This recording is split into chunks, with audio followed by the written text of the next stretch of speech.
Hello you all and welcome back. तो आज हम करने वाले हैं फ्लामिंगो का चैप्टर नंबर 5 इंडिगो।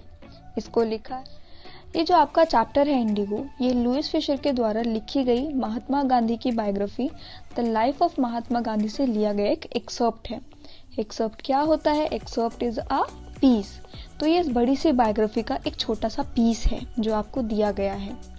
हमारी स्टोरी शुरू होती है जब महात्मा गांधी लुइस फिशर को बता रहे हैं कि कैसे वो इस चंपारण मूवमेंट में शामिल हुए। अपनी 1916 की एनुअल कांग्रेस मीटिंग के लिए जब वो लखनऊ पहुंचे, वहां उन्हें एक राजकुमार शुक्ला नाम का पेजेंट मिलता है जो उन्हें रिक्वेस्ट करता है कि प्लीज आप मेरे विलेज चंपारण आए और पुअर पेजेंट्स की मदद करें जो इंडिगो कल्टीवेट के लिए फोर्स किए जा रहे हैं। वहां पर इंडिगो नील होता है, नील की खेती जो कपड़ा रंगने के लिए काम आता है। अब वो ने जब ये बताता है तो इसकी हिस्ट्री भी थोड़ी सी वो प्रोवाइड करता है कि कैसे ये इंडिगो उगाने का एंशिएंट पैक्ट था जो ब्रिटिश लैंडलॉर्ड्स ने पेजेंट्स के साथ किया। अब चंपारण के पेजेंट्स को 15% अपने लैंड का हिस्सा इस इंडिगो क्रॉप को डेडिकेट करना होता था जो ब्रिटिशर्स एज अ टैक्स उनसे ले लेते थे। अब इंडिगो उगाने में क्या प्रॉब्लम है?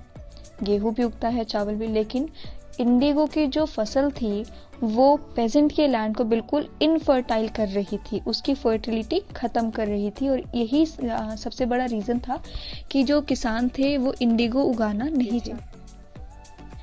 अब जैसे जैसे 1970 के अराउंड जर्मनी ने सिंथेटिक इंडिगो डेवलप कर ली तो ब्रिटिश प्लांटर्स को लगा कि हम क्यों इंडिगो खरीदें इंडिया से, क्योंकि यहाँ से वहाँ तक ट्रांसपोर्ट करने में पैसे जाएंगे, इंडिगो को उगने में भी काफ़ी टाइम लगता है। तो अब उन्होंने सोचा कि अब हम इसमें इन्वेस्ट नहीं करेंगे, हम जर्मनी से सिंथेटिक इंडिगो लेंगे और उसी से ट्रांसपोर्ट करेंगे इधर उधर और एक्सपोर्ट करेंगे। पेजेंट को उन्होंने कहा कि ठीक है, अब तुम्हारा लैंड तो ख़राब हो रहा है, हम तुम्हारा नुकसान नहीं कराना चाहते, अगर तुम्हें इस लॉ से बाहर निकलना है तो हमें तुम 15% कंपेंसेशन दो। मतलब जो हमारे पेजेंट्स हैं वो उल्टा गवर्नमेंट को पे कर रहे हैं अपना लैंड बचाने के लिए, बल्कि इसमें फायदा किसका था? दोनों तरफ से ब्रिटिशर्स का फायदा था। कुछ इलिटरेट पेजेंट ने इस बात को एग्री किया। इलिटरेट मतलब अनपढ़, जो पढ़े लिखे नहीं थे, लेकिन बाकी पेजेंट्स ने इसको रिफ्यूज किया मानने से और अपने लॉयर्स को कोर्ट में लेके गए। उन्होंने कहा कि क्योंकि हमारे साथ गलत हुआ, हमारा लैंड पूरा स्पॉइल हो चुका, तो हम आपको कॉम्पेंसेशन नहीं देंगे, लेकिन आपको हमें कॉम्पेंसेट करना चाहिए। गांधी शुक्ला से कहते हैं कि देखो प्रॉब्लम तो काफ़ी सीरियस है, लेकिन मेरे पास अभी काफ़ी सारी अपॉइंटमेंट्स हैं, मुझे कानपुर जाना है, मुझे बाकी कंट्री के पार्ट्स में भी जाना है, वहाँ पे भी प्रॉब्लम्स है, मैं अभी तुम्हारे साथ नहीं आ सकता। लेकिन शुक्ला उन्हें बहुत डिटर्मिनेशन के साथ महीनों तक फॉलो करते रहते हैं और उनसे कहते हैं कि प्लीज़ फिक्स अ डेट, कि कोई भी आप चंपारण जाने के लिए एक डेट फिक्स कर लीजिए, कितने भी महीने के हो, और बस आप मतलब एक डेट तय करिए।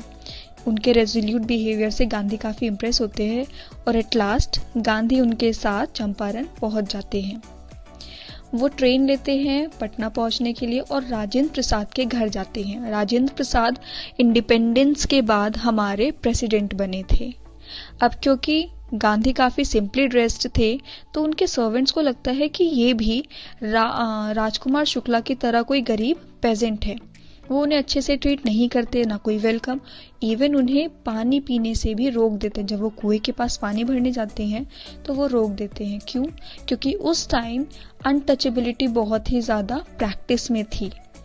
इस वजह से गांधी जी को अब ये रियलाइजेशन होता है कि इंडियन जो है वो अभी भी बैकवर्ड हैं, वो अनटचेबिलिटी प्रैक्टिस कर रहे हैं और मुझे इस सोशल कॉज के लिए भी आवाज़ उठानी चाहिए।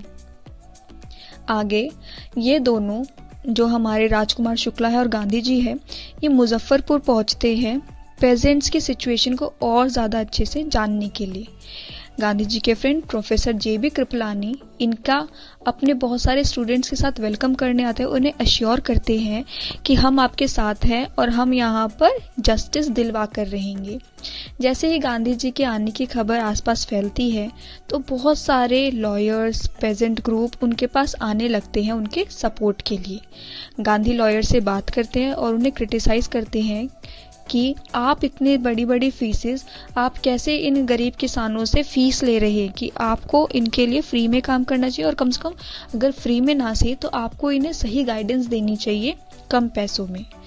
इसके बाद वो ये इम्फेसिस डालते हैं इस बात पर कि हमें इन शेयर क्रॉपर्स को फियर से मुक्त कराना है, मतलब जो ये डर डर के जी रहे हैं ब्रिटिश ऑफिशियल्स के अंडर में, हमें इन्हें बताना है कि ये भी पावरफुल है और अब कोर्ट्स के चक्कर छोड़कर इन्हें अपने मैटर खुद के हाथ में लेने की ज़रूरत है। इसके बाद गांधी जी ब्रिटिश ऑफिशियल से मिलने जाते हैं जो उन्हें काफ़ी बुली करता है और उन्हें कहता है कि आप चंपारण छोड़कर वापस चले जाइए। लेकिन गांधी जी भी काफ़ी रेजोल्यूटेड थे और वो यहाँ पे प्रॉब्लम सॉल्व करके ही जाने वाले थे, तो उन्होंने मना किया कि मैं यहाँ से नहीं जाने वाला, और वो आगे मोतीहारी के लिए निकल पड़े क्योंकि वहाँ एक पेजेंट के साथ माल ट्रीटमेंट हुआ था। माल मतलब कि नेगेटिव या फिर रॉन्ग और बैड, तो क्योंकि वहाँ पे किसी पेजेंट के साथ बुरा बिहेवियर हुआ था तो गांधी जी उसके पास जाते हैं।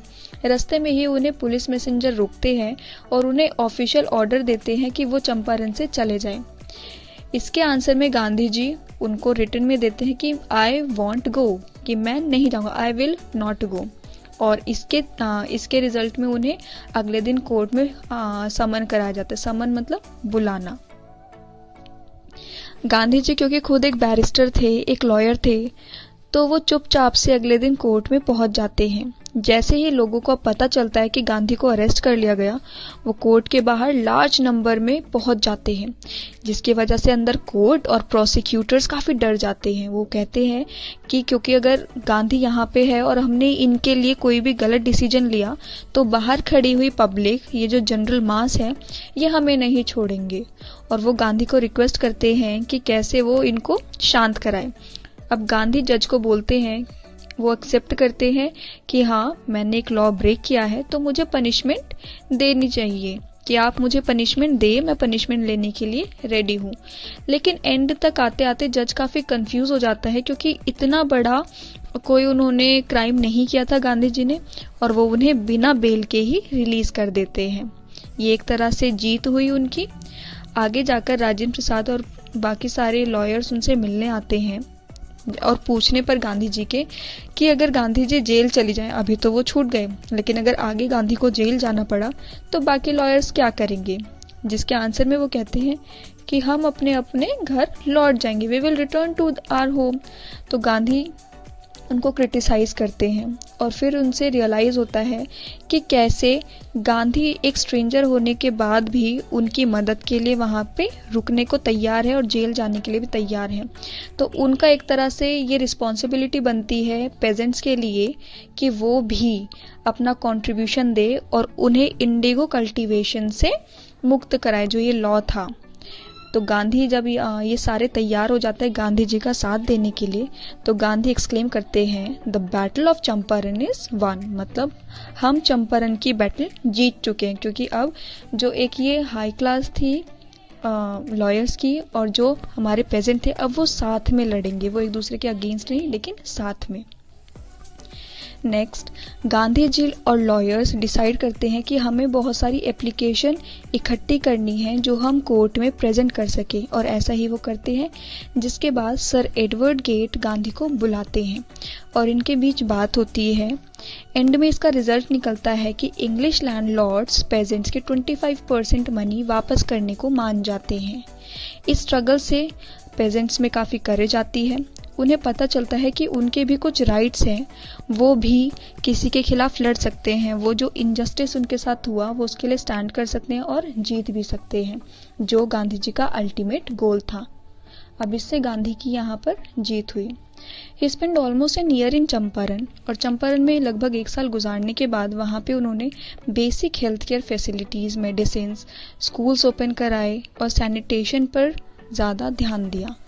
क्योंकि जो चंपारण था वो एक टिपिकल विलेज था जहाँ पर कोई भी हेल्थ केयर प्रोवाइड नहीं की जा रही थी, वहाँ पे स्कूल्स नहीं थे, और उसको अपलिफ्ट करने के लिए इन चीज़ों का होना वहाँ पे बहुत ज़रूरी था। तो गांधी ने सिर्फ वहाँ की पॉलिटिकल नक्शे को नहीं बदला, लेकिन वहाँ पर सोशल चेंजेस भी बहुत लाए। एक छोटा सा यहाँ पे और इंसिडेंट हुआ था। जब चंपारण का एकदम इनिशियल मोमेंट था, जब स्टार्टिंग थी, तो एक इंग्लिशमैन चार्ल्स एफ एंड्रयू ने अपनी ऑफर हेल्प की कि अगर आप चाहें तो मैं आपके लिए लड़ सकता हूँ, जिसे गांधी जी मना कर देते हैं। पेजेंट उनसे पूछते हैं कि गांधी जी, अगर ये हमारी साइड आ जाए एंड्रयू, तो हमारे लिए कितना अच्छा होगा। लेकिन गांधी पेजेंट्स को समझाते हैं कि मैं यहाँ पे तुम्हें सेल्फ रिलायंट बनाने के लिए, मैं तुम्हें सिखाना चाहता हूँ कि तुम खुद कितने पावरफुल हो और तुम्हें खुद को किसी से भी कम नहीं समझना। You are not less than anyone. और इसी तरीके से गांधी ने इंडियन इंडिपेंडेंस के लिए आगे रास्ते बनाए। ये इनका एक छोटा कदम था, जिसकी वजह से काफ़ी बड़े लेवल पे चेंजेस आए और आगे इन्होंने इसी को फॉलो किया। Thank you.